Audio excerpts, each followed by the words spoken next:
So I wonder if you just tell us something, Chris, about how you see this as a middling piece and what particular features we might look at to establish something around the sort of social middle that might be appropriate for people of that status group. Mm-hmm. Well, I think it's partly a matter of what isn't here and comparing what's here and what there could be. And the first thing one would look at is the cresting rail, where you find there isn't really anything you could call carving, but clearly this is inspired by gadrooning, and so it's really an imitation of what would be in a much more elaborate chair.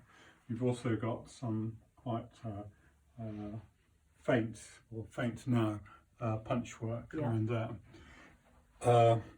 Then of course you've got a plain back, whereas in the most elaborate chair you'd have a highly elaborate carved panel in the back.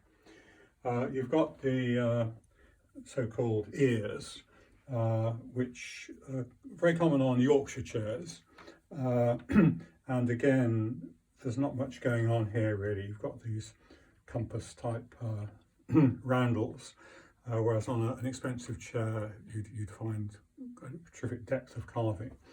In fact, Yorkshire chairs are really known for their elaboration, and often they have inlay as well. The actual meaning of these roundels is it's something you find a lot on Welsh borders chairs, Welsh borders furniture, and if this had other Welsh features, I'd be inclined to say it was Welsh, but at the moment I'm not. I don't think one can say it's Welsh, because as far as I know, Welsh chairs don't have this the ears. Otherwise, we don't have any carving around the sides or the side rails or the front rail.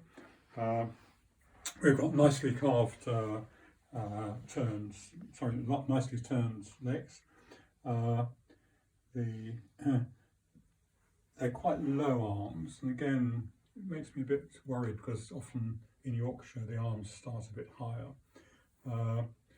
The sign of a bit of carving on the top surfaces there, but it seems to me it's a chair which, if you couldn't afford the very top of the range panel back chair, you'd be very happy to have this chair.